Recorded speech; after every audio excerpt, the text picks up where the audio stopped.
Hola a todos y bienvenidos a una nueva reseña del libro con su amigo y servidor Arturo Gallegos.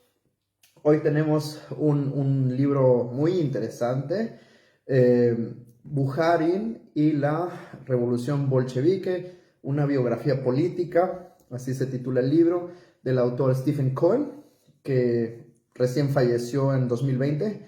Él fue un académico norteamericano con base en la Universidad de Princeton, donde impartió clase y creo que fue el jefe del departamento de eslavística y sobre todo se especializa en historia de la Unión Soviética y de Rusia en general. Un autor, siento yo, bastante honesto, del ala liberal, digamos, de la política estadounidense, con una esposa que también fue editora de la revista The Guardian, Catherine van der Heuvel. Y digamos que vienen los dos, y sobre todo él, de ese milieu de académicos honestos y digamos comprometidos con una visión multipolar del mundo. No son pregoneros del imperialismo norteamericano. Entonces este autor, inclusive en tiempos más recientes, fue criticado como un adulador de Putin por oponerse a la política de los halcones en el Pentágono estadounidense. Entonces es un autor, digamos, que estuvo comprometido con la paz, al menos, ¿verdad? Y opuesto a la hegemonía imperialista. De él, de su autoría, yo he leído algunos libros, sobre todo los más recientes, y este es, digamos, creo que el más conocido, que es una biografía del de el político bolchevique Mikhail Bukharin. Eh, ¿Qué es lo fundamental de este libro? Tiene una tesis fundamental, su premisa. Primero decir que el libro fue publicado en el 73 originalmente y tiene en esta edición 385 páginas. Es un libro pesado, de letra pequeña, con muchas citas, muchas fuentes de documentos históricos, que se lee bastante lento si uno lo lee a conciencia, pero muy bien redactado, bastante ameno en ese sentido. La gran premisa del libro es, por un lado, dice el autor, mm, cancelar, denegar o contraargumentar que la única posibilidad a la muerte de Lenin era una de dos: o Stalin arribaba al poder o Trotsky. Dice el autor Cohen que la segunda variante, la de Trotsky, era imposible porque Trotsky no representaba ningún cambio programático, no tenía ningún programa político salvo rencillas personales y que los académicos norteamericanos, dice Cohen, confunden una personalidad extraordinaria o eslogans brillantes de Trotsky con un programa político social real. Argumenta Cohen que Trotsky, y a mí, en mi opinión, estoy de acuerdo con el autor después de haber leído textos de Trotsky, incluida su tan pregonada revolución permanente, en que argumenta el autor que no retenía un programa. Es una teoría básicamente vacía, y que no propone prácticamente en los hechos una política distinta. Yo estoy de acuerdo con el autor después de haber leído algunos textos, varios textos de Trotsky, en el que la verdad me parece bastante vacía la propuesta de Trotsky. No solo eso propone el autor, sino que la otra alternativa probable, que era real, era la de que Bukharin accediera al poder. Eh, ¿Por qué entonces es importante este personaje? Bueno, nos adentramos ya en la vida del personaje de Bukharin y nos damos cuenta que es un bolchevique, pues, con todas las credenciales, ¿no? Intachable, es un miembro que se forma muy temprano, desde estudiantes, ingresa a círculos de estudio bajo el zarismo, círculos de estudio obviamente ilegales. Se afilia al partido muy temprano y de hecho es expulsado del país a los 23 años. Ya es un emigrante, un emigré, como le dicen. se va a la oposición de los émigrés en Europa Occidental y ahí va a tener su primer encuentro con Lenin, e inclusive con Stalin también se encuentra en primera ocasión con él. Él crece dentro del partido bolchevique muy rápido, sobre todo en el círculo de Moscú, donde como líder estudiantil, líder joven, se le dan tareas de una buena responsabilidad y se crea alrededor de él, digamos, un grupo de jóvenes que en ocasiones chocan un poco con Lenin en algunas cuestiones teóricas, porque Bukharin es uno de los grandes teóricos del partido en sus inicios. Y hay una cuestión también donde un miembro del partido era un agente del zarismo que los delata y eso lleva a la primer detención de Bukharin, a pesar de que Bukharin y otros compañeros le habían avisado a Lenin de este personaje. Lenin había desestimado estas acusaciones y bueno, esto había derivado en el arresto de Bukharin y otros compañeros. Hay otras diferencias con Lenin de carácter teórico, sobre todo en lo que toca a la cuestión de la nación. Bukharin inclusive escribe sobre estas cuestiones y también sobre lo que tiene que ver con la continuación de la Primera Guerra Mundial, ya después de que los bolcheviques toman el poder. Digamos que Bukharin tiene una primera etapa en la que él había sido más bien miembro de la oposición de izquierda, que le llamaban, ¿no? Que se enfrentaba un poco a las posiciones de Lenin y que lo criticaban desde una posición más de izquierda. Voy a hacer algunas lecturas que estaban aquí importantes, que he marcado para dar ejemplos, aunque lo estoy haciendo con traducción en tiempo real, entonces puede que no sea muy bueno. Dice el autor que una combinación de realismo e idealismo había colocado a Bukharin en algún lugar entre Lenin y los más extremistas de los comunistas de izquierda en controversias sobre economía política. Al final, sin embargo, no era política, o no era verdaderamente política, pero teórico el asunto que provocaba los desavenencias con Lenin. El argumento de Lenin sobre la economía en el capitalismo de Estado era más bien un problema de semántica que realmente una comprensión de lo que era el capitalismo en ese momento, porque se había hecho una controversia sobre lo que implicaba el capitalismo de Estado, lo que después también en México llamamos el capitalismo paternalista, etcétera, ¿no? Así que después de estos primeros altercados con Lenin, Bukharin se alinea y después incluso contribuye bastante a la formación de la teoría del imperialismo, que Lenin va a coronar al final con su texto El imperialismo como fase superior del capitalismo, pero Bukharin y inclusive Rosa Luxemburgo son uno de los primeros teóricos marxistas que empiezan a trabajar en la idea del imperialismo y que Lenin, como dije, va al final a redondear. Todas estas desavenencias con Lenin no llegan a una ruptura. Inclusive Bukharin en el sexto congreso del partido en 1917 se llega a ser miembro del comité central y como dije, en su crítica que hace a la no continuación de la guerra, también nos dice el autor que Lenin y Bukharin no hablaban sobre el mismo tipo de guerra. El primero mostraba la guerra o hablaba sobre la guerra en un planteamiento convencional, en operaciones bien organizadas de ejércitos enfrentando uno al otro, y Bukharin lo concepcionaba más como una guerra de guerrillas, ¿no? Para él esa era la manera en la que el Ejército Rojo debía de hacer la guerra a la potencia en aquel momento del Imperio Alemán. Sabemos que no, que se firma el Tratado de Brest-Litovsk y que se llega a la paz con las potencias centrales. Bueno, después de estos altercados, Lenin en el 10º Congreso del partido da esa máxima tan importante donde se cancela la oposición o las facciones dentro del partido. Y después, a la muerte de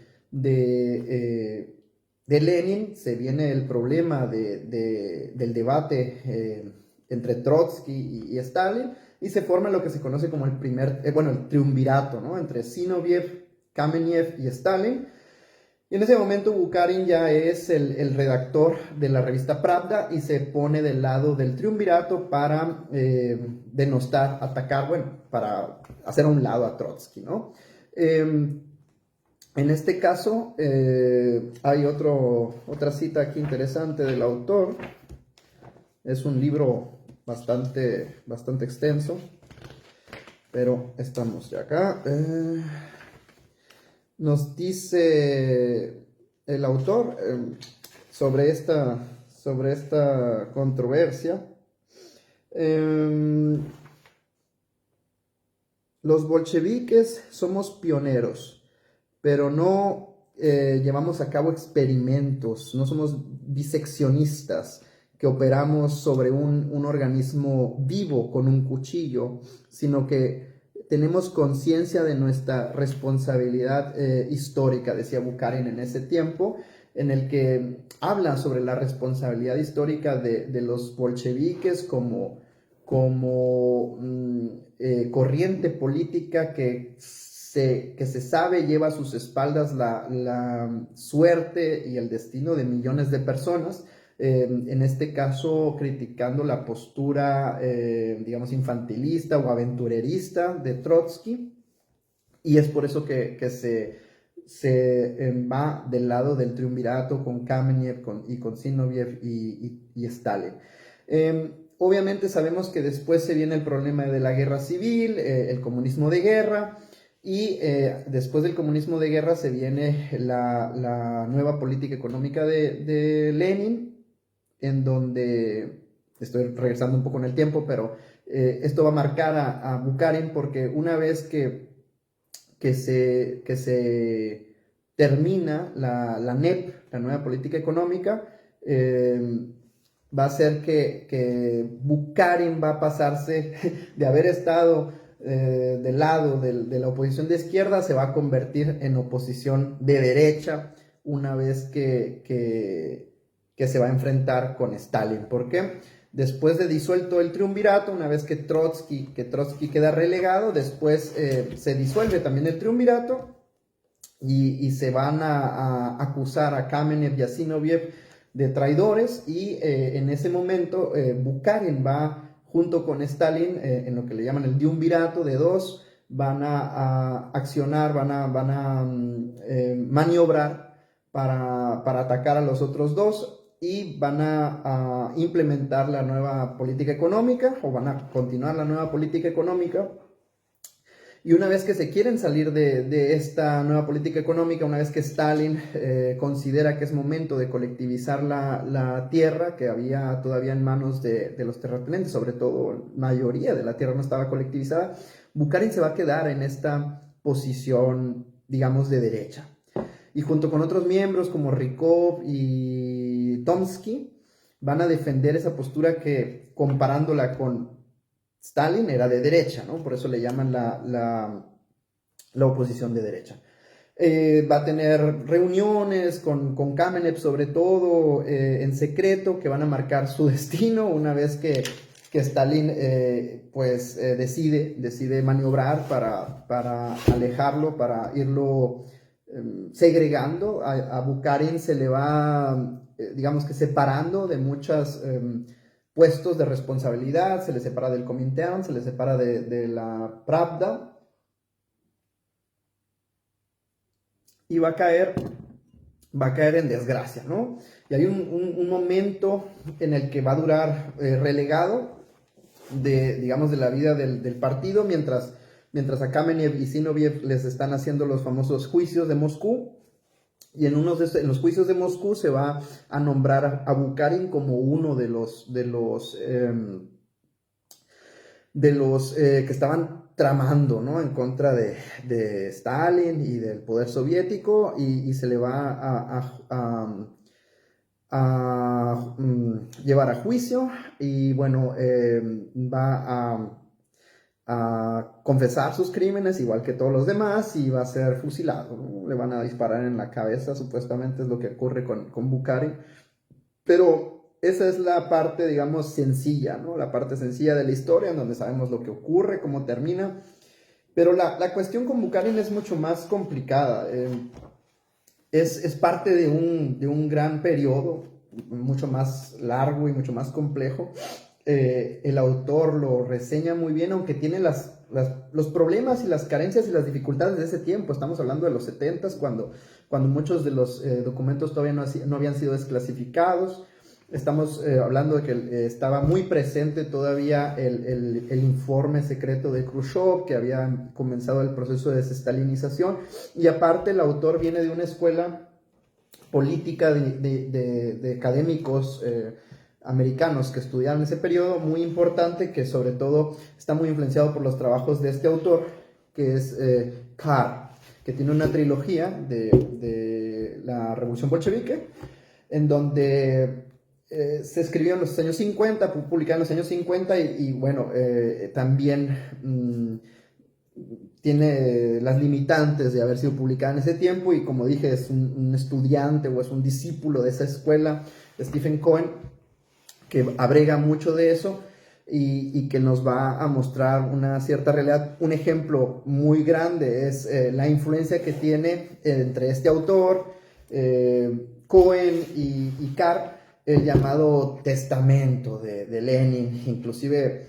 es un documento que a todas luces es apócrifo y que inclusive autores contemporáneos, burgueses, pero digamos que con cierta rigurosidad, han tratado o han tenido que admitir que es un testamento apócrifo y que de hecho de manera paradójica los autores burgueses han tenido un poco más de agallas, o quizá porque les conviene, y han dicho lo que yo también creo que es lo más probable, que haya sido Nadezhda Krupskaya, la esposa de Lenin, la que haya sido la autora intelectual y material de este apócrifo testamento. Y entonces tenemos esas pequeñas, digamos, problemas historiográficos con este autor, que no encontramos, por ejemplo, en la trilogía que está por terminarse de Stephen Kotkin, que es un autor burgués, pero que es una saga muy grande y que realmente sí ataca ese problema y dice con toda claridad, este documento es apócrifo y seguramente fue Krupskaya, sin pelos en la boca. Y ese es uno de los problemas que tenemos en la historiografía, o en la bibliografía más bien, en la bibliografía de autores marxistas que se proponen defender a Stalin a capa y espada sin reconocer ningún error del líder soviético.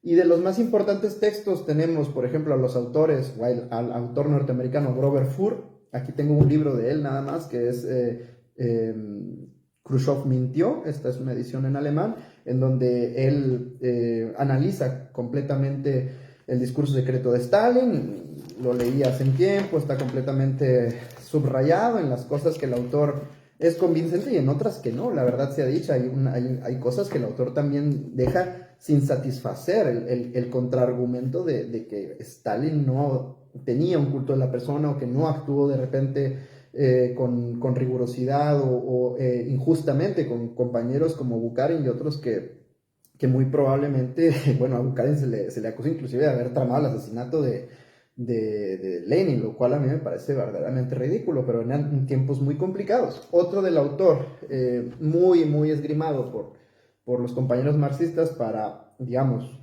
completamente desbancar todas las mentiras sobre Stalin, es Ludo Martens, el belga, compañero belga, fundador del Partido del Trabajo de Bélgica, que es un libro muy bueno. Aquí tengo la edición en alemán también, Stalin Anders betrachtet, no me acuerdo cómo la tradujeron al español, pero es un libro muy bueno, pero también deja muchas interrogantes y muchas cuestiones que no son explicables 100% y que no eximen a Stalin completamente, y seguramente en mi entender es imposible porque es un ser humano y con errores, ¿verdad? Entonces aquí sería otra materia para investigar estos libros de estos autores, que seguramente son interesantes para reseñarlos por sí mismos. Yo he leído de Grover Furth. Tengo también el de la contestación que le hace a Stephen Kotkin.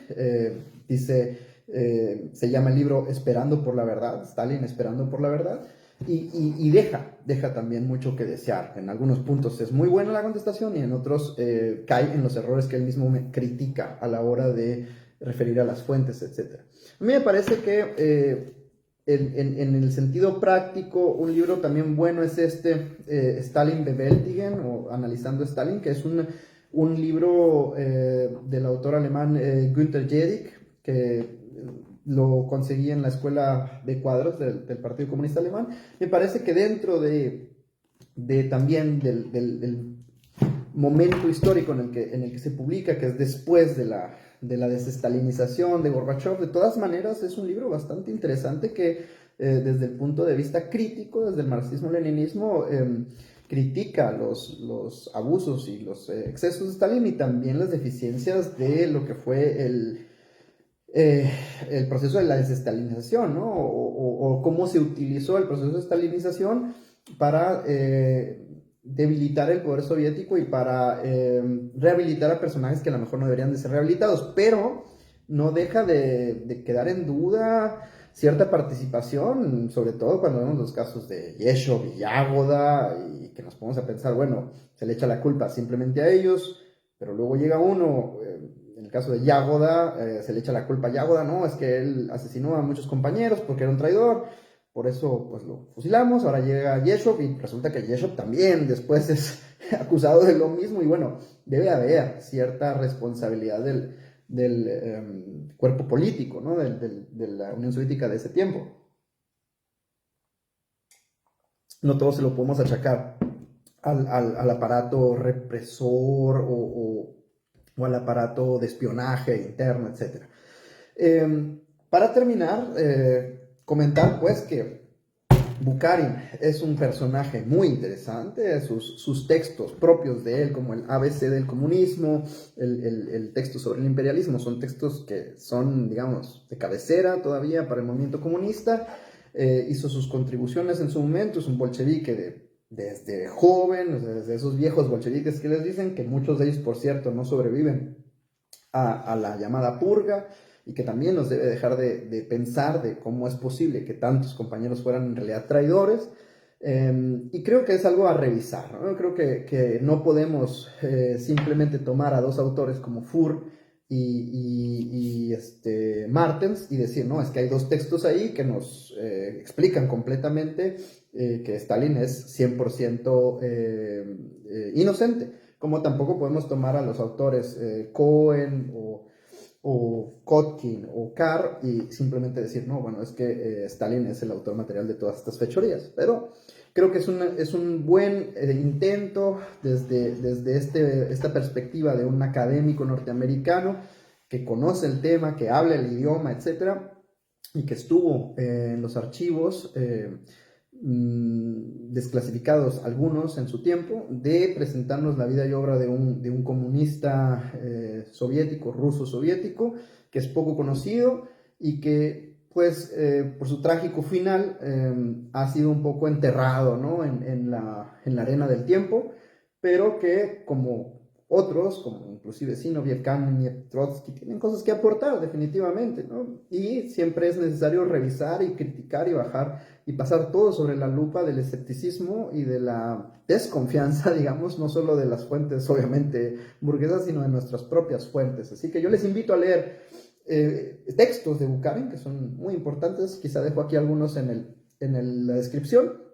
El libro de Stephen Cohen no hay una traducción al español, según tengo entendido, pero los libros de Ludo Martens y de Grover Furth hay algunos que sí los encontramos. El de Stalin de Ludo Martens lo encontramos en español y algunos de Furth también en español. Y todo el material que sea agrega a nuestro conocimiento sobre ese turbulento y misterioso periodo de la historia soviética, que es básicamente la génesis de la Unión Soviética y que va a marcar las generaciones posteriores, como a Khrushchev y a otros que vinieron después, ¿no? Que también son rescatables. Yo incluso invito a que lean el discurso secreto de Khrushchev.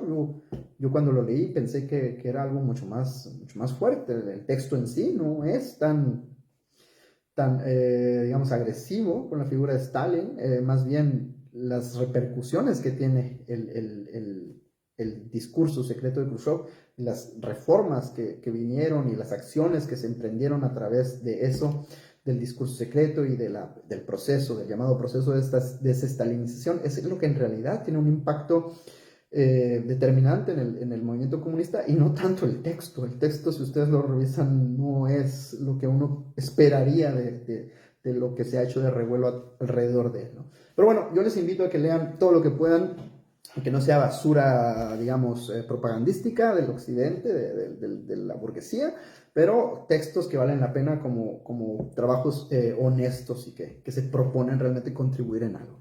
Me despido y próximamente tenemos un libro de geopolítica bastante grande que acabo de terminar de Peter Frankopan. Así que saludos, cuídense, hasta pronto.